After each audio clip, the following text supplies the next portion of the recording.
तो आइए हम फिर से लेकर आए हैं मोस्ट इम्पोर्टेंट क्वेश्चन का कुछ क्वेश्चन, जिसमें इससे पिछले वीडियो में पहले का पार्ट हो गया है, जिसमें 5 तक का क्वेश्चन मैंने कराया है। और यदि आप 12th में हैं और आप बायोलॉजी रखे हैं तो मेरे इस वीडियो को जरूर, पूरे वीडियो को ध्यान से देखिए। इसमें जो हम मोस्ट इम्पोर्टेंट क्वेश्चन कराते हैं जो कि सिर्फ आपके एग्जाम में डायरेक्टली छप जाए। ये मेरा फर्स्ट चैप्टर है और पार्ट 2 है। पार्ट 1 हो गया है, जीवोम जनन फर्स्ट चैप्टर है जिसमें पार्ट 1 करा दिया गया है, और ये मेरा पार्ट 2 है। तो चलिए अगले क्वेश्चन की ओर बढ़ते हैं। 5 नंबर तक का क्वेश्चन मैंने करा दिया, वो जाके आप लोग देखिए और कंटिन्यू जो है बैच को ज्वाइन कीजिए। चलिए अगले क्वेश्चन की ओर बढ़ते हैं और 6ठा नंबर का क्वेश्चन है, अलैंगिक तथा लैंगिक जनन में अंतर या विभेद लिखे। आप लोग को समझ भी आएगा अच्छे तरीका से, और इसमें जो हम क्वेश्चन कराएंगे वो सिर्फ एग्जाम के व्यू से होगा, जो कि इम्पोर्टेंट होगा, जो आपको सिलेक्शन दिलाने में 100% कारगर होगा। ठीक है, चलिए आइए, ये पार्ट 2 है और इसको हम लोग देखते हैं। अलैंगिक तथा लैंगिक जनन में अंतर या विभेद, मतलब क्वेश्चन का कहने का अर्थ ये हुआ, जो भी अलैंगिक जनन होता है और लैंगिक जनन होता है उन दोनों में अंतर क्या है, क्या डिफरेंट क्या है। तो चलिए हम लोग देखते हैं अलैंगिक जनन में क्या क्या होता है और लैंगिक जनन में क्या क्या होता है। यही डिफरेंट है कि इसमें ये होता है, इसमें ये नहीं होता है, इसमें ये होता है, इसमें ये होता है, ये डिफरेंट है। चलिए देखते हैं। तो अलैंगिक जनन में तो हम पहले ही बता चुके हैं कि अलैंगिक जनन में सिर्फ जो है सिर्फ एक जनक भाग लेते हैं, यानी उसमें कोई नर नहीं रहता है, कोई मादा नहीं रहती है, ओनली एक जनक भाग लेता है। समझ में आ रहा है आप लोग को अलैंगिक जनन क्या है। अलैंगिक जनन में सिर्फ और सिर्फ एक जनक भाग लेते हैं। कितने जनक? एक जनक। यानी अलैंगिक जनन ऐसी एक जनन की प्रक्रिया है जिसमें एक ही जनक भाग लेते हैं, एक ही जनक भाग लेते हैं, जिसमें जो है एक संतान का उत्पन्न होता है या संतति की उत्पन्न होती है। और अलैंगिक जनन इसमें युग्मक निर्माण व निषेचन का अभाव होता है, यानी इसमें निषेचन की प्रक्रिया नहीं होती, यानी सेक्स की जो प्रक्रिया होती है वो खास करके अलैंगिक जनन में नहीं होता है। ये तो सभी जानते हैं, ये प्रक्रिया जो है लैंगिक जनन में होता है, अलैंगिक जनन में नहीं होता है। क्यों नहीं होता है? क्योंकि इसमें एक ही जनन होते, एक ही जनक होते। कितने जनक होते हैं? एक जनक होते। इसलिए इसमें जो निषेचन की प्रक्रिया होती है, यानी सेक्स की जो प्रक्रिया होती है, वो इसमें नहीं हो पाता है। फिर अलैंगिक जनन में यह जनक की कायिक कोशिकाओं में होता है। अगले की ओर बढ़ते हैं। यह सरल एवं तीव्र गति से होने वाला जनन है। तो समझ लीजिए, अलैंगिक जनन जो होता है सरल होता है, यानी आसान तरीके से होता है, और तीव्र गति से होने वाला जनन है, मतलब कि जितना फास्टली हो सके उतना फास्टली ये तीव्र गति से होने वाला जनन है। क्योंकि अलैंगिक जनन एक जो है होता है द्विखंडन विधि से। इससे पहले बाटले वीडियो में हमने बताया है कि अलैंगिक जनन अमीबा जो करता है द्विखंडन विधि से, यानी वो जो है बड़ा होकर 2 भागों में बढ़ जाता है। वही द्विखंडन विधि से एक जनक हो गया और एक संतति हो गया। समझ में आ रहा है ना। अमीबा जो होता है द्विखंडन विधि से क्या होता है, संतति को उत्पन्न करता है, यानी एक जनक से होता है अलैंगिक जनन में। तो एक क्या होता है, एक ही जनक बड़ा हो जाता है और 2 भाग में टूट जाता है। तो एक जनक हो गया, एक संतति हो गया, वही हो गया। तो यह जो है सरल तरीका है। क्या अलैंगिक जनन जो है बिल्कुल सरल तरीका है और तीव्र गति से होने वाला जनन है, बहुत ही फास्टली होता है। अगला है, इनके द्वारा उत्पन्न संतति अनुवांशिक रूप में जनक के समान होता है। हाँ बिल्कुल, कोई भी देख लीजिए अलैंगिक जनन में जो भी जनक होता है उसका जो संतति होगा वह हूबहू वही होगा, यानी जीरोक्स कॉपी होगा। इतना ही नहीं, अनुवांशिकी रूप से भी, गुण के भी रूप से भी वह जो है हूबहू होगा, और आकारीय रूप से भी, यानी आकार जो होगा सेम टू सेम होगा, वही जीरोक्स कॉपी होगा। और लैंगिक जनन में ऐसा होता है, लेकिन लैंगिक जनन में ऐसा बिल्कुल नहीं होता है। लैंगिक जनन में सारी चीज अलग होती है। चलिए देखते हैं लैंगिक जनन में क्या क्या होता है। तो लैंगिक जनन इसमें 2 जनक नर तथा मादा भाग लेते हैं, यानी जो भी लैंगिक जनन होता है उसमें एक नर और एक मादा जब तक भाग नहीं लेगा लैंगिक जनन नहीं होगा। तो लैंगिक जनन में क्या होता है, एक नर तथा एक मादा भाग लेते हैं। दूसरा देखते हैं, इसमें युग्मक निर्माण व निषेचन की प्रक्रिया होता है। ये बात सभी जानते हैं, जो भी नर तथा मादा है यदि लैंगिक जनन करेंगे तो उसमें सेक्स की प्रक्रिया होगी, यानी निषेचन की प्रक्रिया होगी। अगला है, यह जनक की जनन कोशिकाओं में होता है। उसके बाद है, यह जटिल व धीमी गति से होने वाला जनन है, यानी लैंगिक जनन जो भी है जटिल है, चाहे वह जीव में हो या कोई इंसान भी जीव ही है, मानव में भी होता है वो लैंगिक जनन, जिसमें जटिल और धीमी गति से होता है, जिसमें बहुत ज्यादा समय लगता है। इसमें उत्पन्न संतति बिल्कुल भिन्न होता है, आनुवांशिकी गुण से भी और आकारीय रूप से। ऐसा कहीं आप लोग देखे हैं कि बिल्कुल जो है जीरोक्स कॉपी होता है? नहीं होता है, वो शायद ही कभी कभी होता है, वो ऑप्शनल है। लेकिन अक्सर जो देखा जाता है लैंगिक जनन में उत्पन्न संतति जो होता है बिल्कुल भिन्न होता है, एक आदमी दूसरे आदमी से मैच नहीं होता, सब अपने आप में अलग होते हैं। ऐसा लैंगिक जनन में होता है। अब जरा इसको मिला के हम जो है बता देते हैं। अलैंगिक जनन में सिर्फ एक जनक भाग लेते हैं, लैंगिक जनन में दो यानी नर और मादा भाग लेते हैं। लैंगिक जनन में निषेचन की प्रक्रिया नहीं होती है, अलैंगिक जनन में नहीं होती है, जबकि लैंगिक जनन निषेचन की प्रक्रिया होती है। अलैंगिक जनन में कायिक कोशिका में होता है, लैंगिक जनन में जनन कोशिका में होता है। अलैंगिक जनन में सरल एवं तीव्र गति से होता है। अलैंगिक जनन जो भी होता है सरल होता है और बिल्कुल फास्टली होता है, जबकि लैंगिक जनन जो है जटिल होता है और धीरे से होता है, धीमी गति से। लैंगिक जनन में जो उत्पन्न संतति होता है आनुवांशिक रूप से बिल्कुल जनक के समान होता है, लेकिन लैंगिक जनन में जो होता है वह बिल्कुल भिन्न होता है। यानी समझ में आ गया, अलैंगिक जनन में जनक के समान होता है संतति, और लैंगिक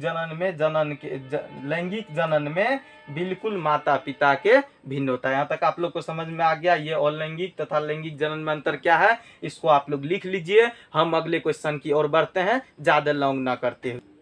चलिए अगले क्वेश्चन की ओर बढ़ते हैं और अगला क्वेश्चन देख लेते हैं क्या है। आज के वीडियो में बहुत मजा आने वाला है, इस वीडियो में बहुत ही बेहतर तरीका से समझाने वाला हूं। चलिए देखते हैं। अगले क्वेश्चन में कह रहा है कि व्याख्या कीजिए। क्या कह रहा है? व्याख्या कीजिए किशोर चरण के बारे में हमको कम से कम 5 लाइन 6 लाइन या 7 लाइन बताना है कि आखिर क्या होता है। उसके बाद कह रहा है ख नंबर में प्रजनक चरण, इसके बारे में बताइए। ग नंबर में कह रहा है जीर्णता चरण या जीर्णावस्था, इसके बारे में बताइए। तो हम लोग पहले क नंबर जो किशोर चरण है उसमें डिस्कशन कर लेते हैं, और आप लोग कॉपी कलम लेके बिल्कुल लिखिए, क्योंकि ये मोस्ट इंपोर्टेंट क्वेश्चन का सीरीज चल रहा है जो कि पहला चैप्टर का है। इसमें एक पार्ट और आएगा जिसमें हम लोग करीब जो है 20 से 22 क्वेश्चन करेंगे और उसके बाद दूसरे चैप्टर की तरफ बढ़ जाएंगे। चलिए देखते हैं पहले किशोर चरण क्या है, इसको समझ लेते हैं और आप लोग लिख भी लिया कीजिए। तो किशोर चरण मतलब कि एक अवस्था के अंदर ही जो होता है चरण वाइज बटल रहता है। जैसे आप लोग जैसे कोई जीव है या समझ लीजिए इंसान है, इंसान 4 अवस्था से गुजरता है। कितने अवस्था से गुजरता है? तो सबसे पहले जब कोई जीव का जन्म होता है यानी कोई संतान का जन्म होता है, खास करके मानव में, तो वह सबसे पहला अवस्था जो होता है शैशवावस्था होता है। क्या होता है? शैशवावस्था होता है, जो कि 0 साल से लेके 5 साल तक चलता है। हम यहाँ लिखते हैं कि सबसे पहला अवस्था कौन सा होता है? शैशवावस्था होता है। जरा ध्यान दीजिएगा, कौन सा अवस्था होता है? शैशवावस्था, जो कि 0 साल से 5 साल तक चलता है। कितने साल तक? 0 साल से 5 साल तक चलता है। उसके बाद होता है बाल्यावस्था। क्या होता है? बाल्यावस्था। और यह बाल्यावस्था कितने साल तक चलता है? जरा ध्यान दीजिएगा, तो ये 6 साल से 11 साल तक चलता है। कितने साल तक? 6 साल से 11 साल तक चलता है। उसके बाद तीसरा होता है किशोरावस्था। तीसरा क्या होता है? किशोरावस्था। क्या होता है? किशोरावस्था। ये 11 साल से 19 साल तक चलता है। कितने साल तक? 19 साल तक। और चौथा होता है प्रौढ़ावस्था। प्रौढ़ावस्था जो है 19 साल से आगे आप जितना तक जिंदा रहिए, आप 200 साल तक मन है तो 200 साल तक जिंदा रहिए, 300 साल तक मन है 300 साल तक जिंदा रहिए। ये जो होता है प्रौढ़ावस्था होता है। मतलब 19 साल से आगे जब भी जाइएगा तो प्रौढ़ावस्था होता है, यानी जो है युवावस्था और बुढ़ावस्था उसी में शामिल हो जाता है। तो इसी में एक चरण वाइज होता है, यानी चरण वाइज बटल होता है, जो कि हम कहते हैं पहला चरण पार कर गया, दूसरा चरण पार कर गया, तीसरा चरण पार कर गया। इसी में दिया गया किशोर चरण, यानी किशोरा अवस्था में जो होता है, जब कोई जीव होता है वही किशोर चरण में होता है। कब होता है? कोई जब किशोरा अवस्था में कोई जीव होता है तो वही किशोर चरण में होता है। तो चलिए देख लेते हैं कब किशोरावस्था में होता है, किशोर चरण होता क्या है। तो सभी जीवधारी लैंगिक रूप में परिपक्व होने से पहले एक निश्चित अवस्था से होकर गुजरते हैं। कोई भी जीवधारी है, कोई भी जीवधारी हो, वह लैंगिक रूप में ढलने से पहले वो किशोर चरण से पहले गुजरना पड़ेगा। किससे? किशोरावस्था से गुजरना पड़ेगा। तो वो इसके पश्चात ही वह लैंगिक जनन में जा सकता है। यानी सबसे पहले उसको किशोर चरण पार करना पड़ेगा, तभी वह जाके लैंगिक रूप में जा सकता है। तो इस अवस्था में प्राणियों में किशोर चरण तथा पौधे में कायिक अवस्था कहते हैं। इसी अवस्था को क्या कहते हैं? सॉरी, यहाँ इसी देंगे। इसी अवस्था को प्राणियों में हम किशोर चरण कहते हैं, और पौधा में जो ये अवस्था होता है तो इसको कायिक अवस्था कहते हैं। क्या अवस्था कहते हैं? कायिक अवस्था। मतलब किशोरावस्था जो होता है, किशोर चरण, वो जो है सबसे पहले मतलब कि पहले आता है, उसके बाद जो है जीव लैंगिक रूप में परिवर्तन करते हैं। कि यानी लैंगिक रूप में परिवर्तन करने से पहले किशोर चरण में उसको घुसना पड़ेगा। तो किशोर चरण में जो मानव आते हैं, जीव आते हैं, वो किशोर चरण में आते हैं। लेकिन जब पौधे आते हैं उसको हम क्या कहते हैं? ये कायिक अवस्था में आ गए हैं। तो किशोरावस्था तो आप लोग को समझ में आ रहा है। किशोरावस्था 6 से कितना होता है? 11 से 19 साल के बीच आता है। इसमें जो है कई सारे चीज डेवलपमेंट होते हैं। जैसे मतलब लड़कियां जो है तेजी से लंबी होती है, लड़का भी तेजी से लंबा होता है। किशोर चरण जो है सबसे पहले लड़कियां में प्रवेश करती है, उसके बाद लड़का में प्रवेश करता है। किशोर चरण में लड़का में मूछ दाढ़ी आना शुरू हो जाता है, और किशोर चरण में लड़कियां में भी कई जगह बाल आना शुरू हो जाता है। ये आप लोग को समझ में आ गया। लड़कियां में आवाज जो है पतला होना शुरू हो जाता है, और लड़का में आवाज जो है मोटा होना शुरू होता है। यही किशोर चरण में होता है। तो आप लोग को समझ में आ गया। इसी में जो है किशोर चरण में जो है लड़का या लड़कियां जो भी हो, वह लैंगिक रूप में, इसके बाद लैंगिक रूप में वह मतलब कि प्रवेश कर जाएंगी। यानी वह किशोर अवस्था में जो है पूर्णतः लड़कियां माँ बनने के लायक हो जाती है, और लड़का पिता बनने के लायक हो जाता है। तो आप लोग को समझ में, यानी प्रजनन करने का जो भी क्षमता होता है वह किशोरावस्था में डेवलपमेंट हो जाता है। ये समझ में आ गया किशोर चरण क्या है, इसको लिख लीजिए। चलिए हम लोग अगले चरण की ओर बढ़ते हैं। तो चलिए हम लोग किशोर चरण तो देख लिए हैं, आप लोग को समझ में आ गया किशोर चरण क्या होता है, किशोर अवस्था चरण में क्या क्या होता है, क्या क्या परिवर्तन आना शुरू हो जाता है, ये तो हम बता दिए हैं।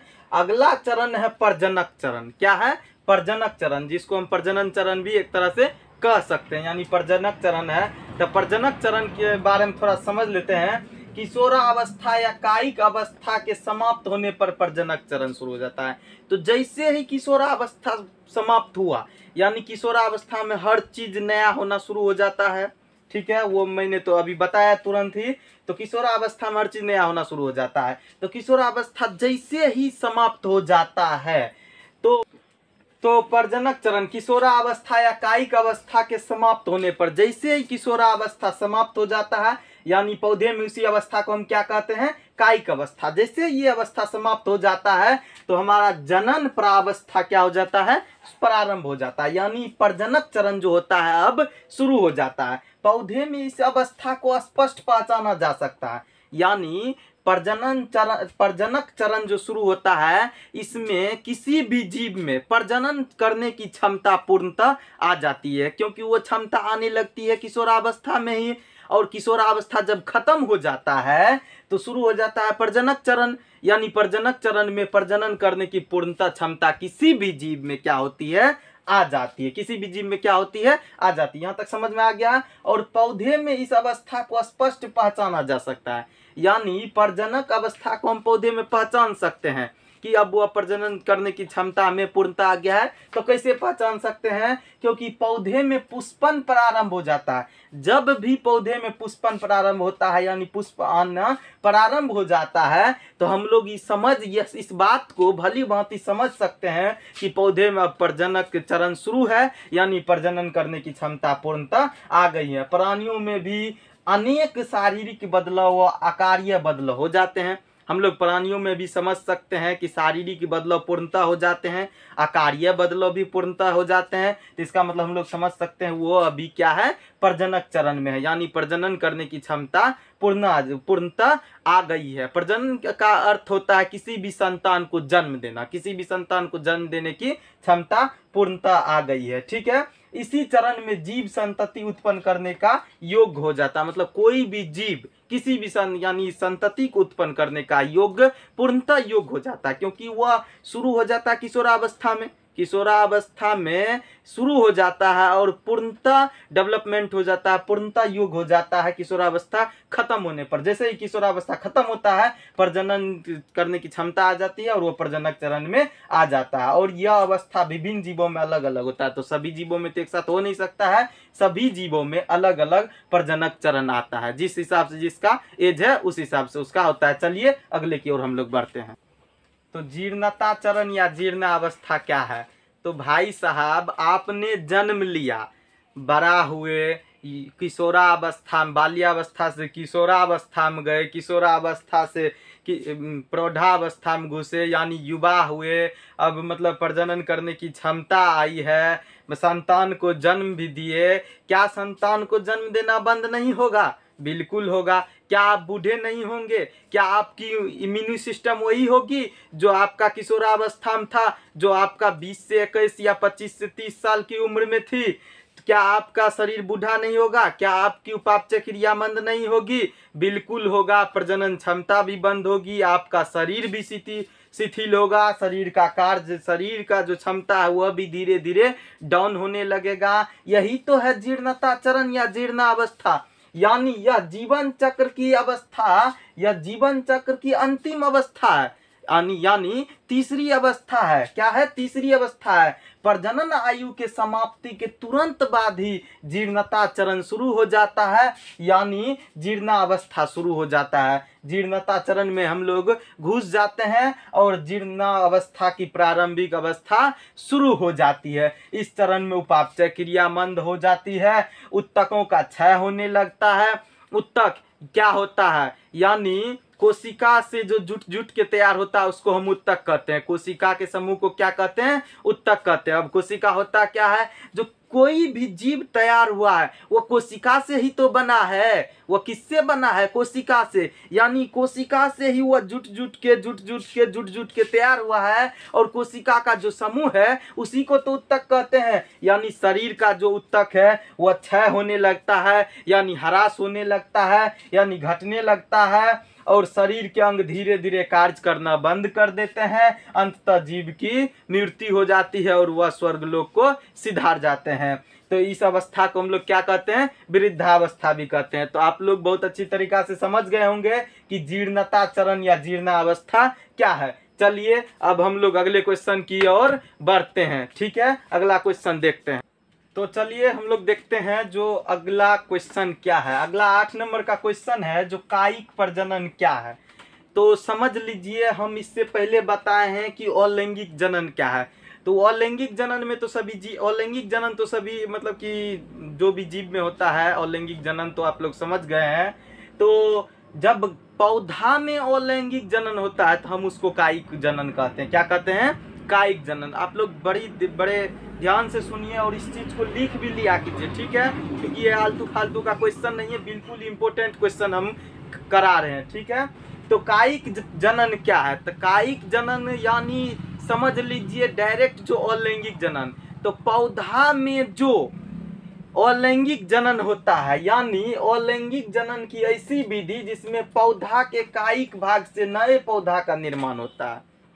कोई भी पौधा, उसके कायिक भाग से एक नया पौधा का निर्माण हो गया, तो यह क्या हो गया? अलैंगिक जनन हम लोग कह सकते हैं। क्या कह सकते हैं? अलैंगिक जनन। तो पौधा में जो अलैंगिक जनन होता है वही कायिक जनन होता है। इसमें एक ही जनक भाग लेते हैं, बिल्कुल एक ही पौधा का भाग लेना है। इसके द्वारा उत्पन्न संतति अनुवांशिकी व आकारी मतलब कि आकार रूप से जो है क्या होता है? अपने जनक के बिल्कुल समान होता है। अतः हम लोग कह सकते हैं कि कायिक जनन भी क्या है? अलैंगिक जनन। ठीक है, चलिए अगले क्वेश्चन की ओर हम। तो अगला क्वेश्चन यह है कि कायिक प्रबंधन से आप क्या समझते हैं। तो समझ लीजिए अच्छी तरीका से जो कायिक प्रबंधन क्या होता है। कोई दो उपयुक्त उदाहरण देकर समझाइए या उपयुक्त उदाहरण दीजिए। तो कायिक प्रबंधन क्या होता है? कायिक प्रबंधन जनन की एक विधि है। क्या है? विधि है, मतलब जनन करने की ही एक विधि है, उसको कायिक प्रबंधन कहा जाता है। ऐसी विधि है जिसमें पौधे के शरीर का कोई भी कायिक भाग प्रवर्धक का कार्य करता है, यानी पौधे के शरीर से किसी भी भाग से नया पौधा निकाला जा सकता है, यानी प्रवर्धक का कार्य करता है। समझ में आ रहा है आप लोग को?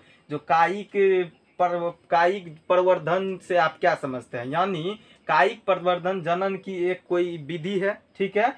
ऐसी विधि है जिसमें पौधे के शरीर का कोई भी कायिक प्रवर्धक का कार्य, कोई भी कायिक भाग प्रवर्धक का कार्य करता है।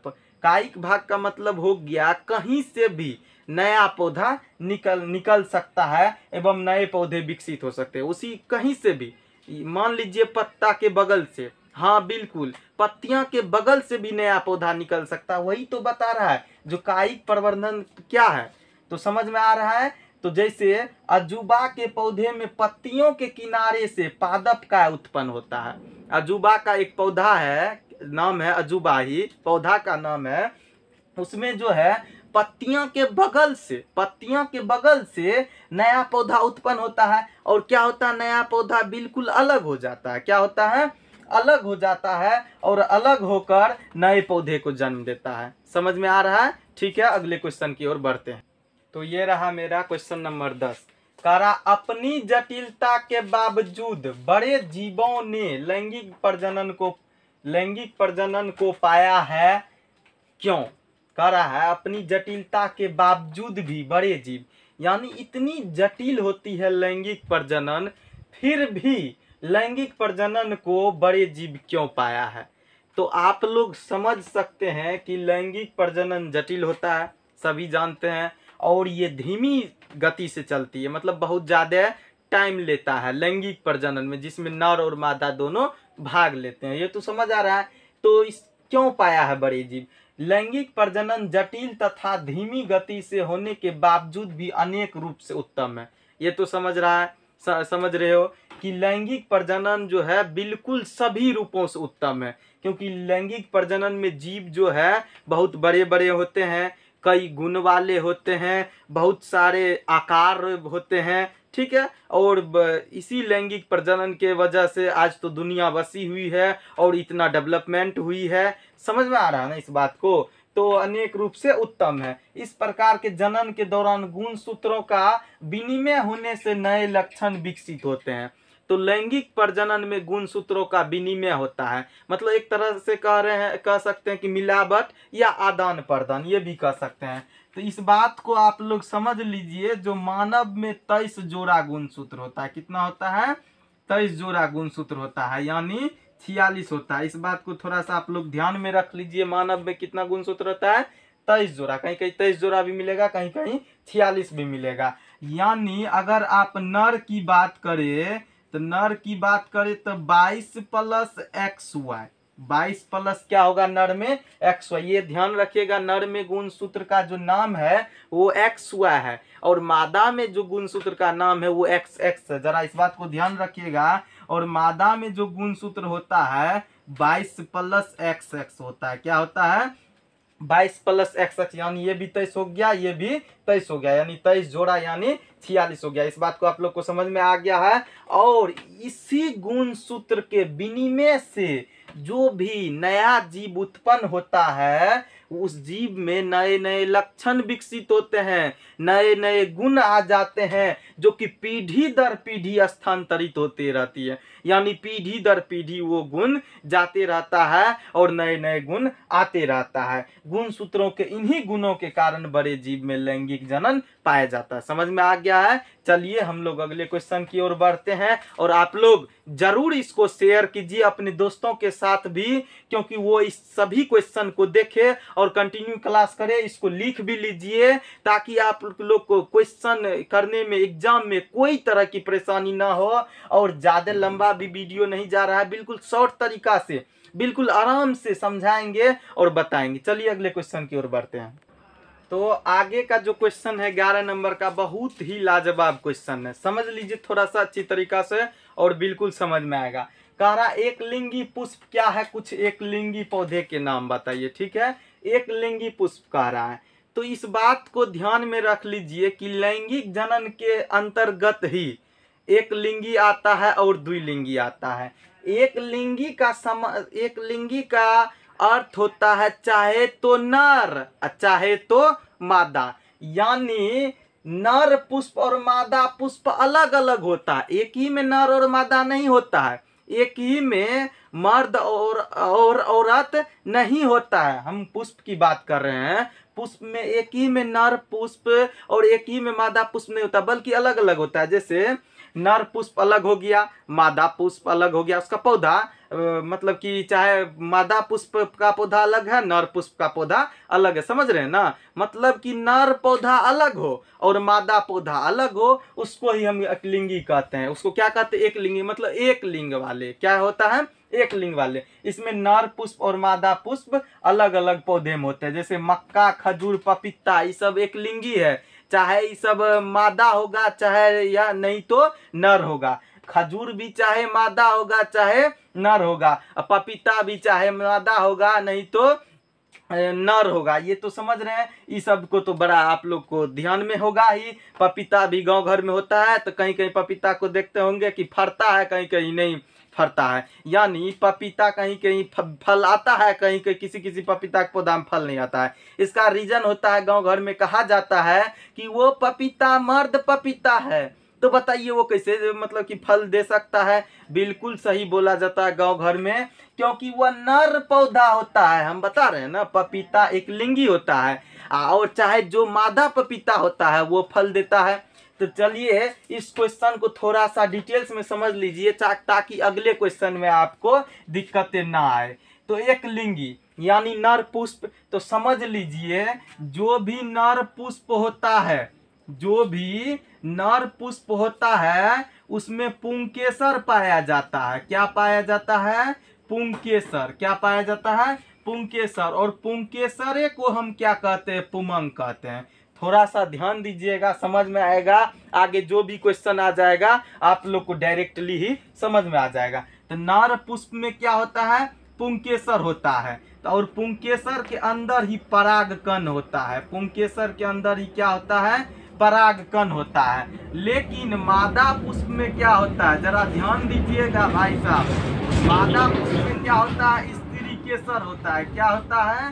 स्त्री केसर होता है। और स्त्री केसर के अंदर जायांग होता है। क्या होता है? जायांग होता है, जो कि स्त्री केसर का जनन अंग है। जनन अंग को जायांग कहते हैं। यानी मादा पुष्प के जनन अंग को हम लोग जायांग कहते हैं और नर पुष्प के जनन अंग को पुंकेसर कहते हैं। तो नर पुष्प में पुंकेसर होता है, पुंकेसर में परागकण होता है। और मादा पुष्प में स्त्री केसर होता है, स्त्री केसर में जनन अंग जायांग होता है।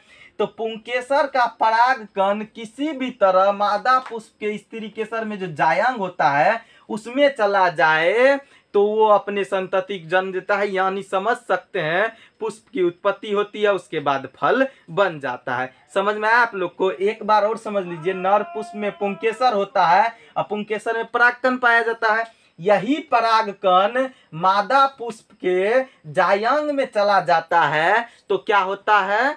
पुष्प की उत्पत्ति होती है, यानी जो है फल बनता है। समझ गए? और नर पुष्प अलग होता है, मादा पुष्प अलग होता है। इसी को हम लोग क्या कहते हैं? एक लिंगी कहते हैं। इसके बाद का जो क्वेश्चन है वो द्विलिंगी है। बहुत ही अच्छे तरीका से समझ में आ जाएगा। चलिए अगला क्वेश्चन हम लिख देते हैं। तो अगले 12 नंबर का क्वेश्चन मेरा है कि द्विलिंगी पुष्प क्या है? 5 द्विलिंगी पुष्प का नाम बताइए।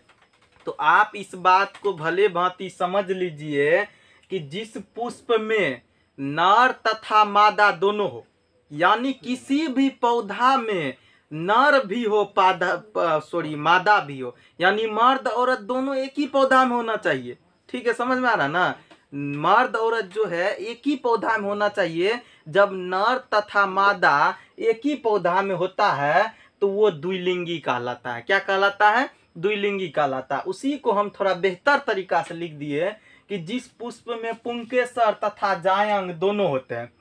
तो आप लोग को पहले ही बता चुके हैं, जो पुंकेसर किस में होता है? नर पौधा में होता है। जायांग किस में होता है? मादा पौधा में होता है। तो पुंकेसर जायांग एक ही पौधा में हो, यानी नर तथा मादा दोनों होते हैं, वो पुष्प द्विलिंगी कहलाते हैं। इस सब को आप लोग ध्यान से लिख लीजिए। ठीक है, फिर दोबारा नहीं लिखिएगा तो दोबारा तिबारा 3 बार 4 बार वीडियो को देखिए और याद हो जाया करेगा। ठीक है, चलिए आगे बढ़ते हैं। कह रहा है 5 द्विलिंगी पुष्प का नाम बताइए एवं वैज्ञानिक नाम भी बताइए। तो 5 गो द्विलिंगी पुष्प का नाम बताना। यानी कौन कौन द्विलिंगी पुष्प है जिसमें नर, मतलब कि ऐसा कौन कौन पुष्प है जिसमें नर तथा मादा दोनों है। तो सरसों, सरसों का जो भी पौधा होता है उसमें नर और मादा दोनों होता है। यानी आप लोग जरा इस बात को समझ लीजिए, मान लीजिए ये पौधा है, ये क्या है, पौधा है, नीचे तक इसमें जो है जड़ फैला हुआ, नीचे तक जड़ फैला है। तो इसी पौधा में क्या होगा, पुंकेसर होगा यानी नर भाग होगा, ठीक है। इसी पौधा में क्या होगा, जायंग होगा। जायंग कहाँ रहता है, स्त्री केसर में रहता है। कहाँ रहता है, स्त्री केसर में रहता है। समझ में आ रहा है। तो पुंकेसर और जायंग इसी पौधा में होगा।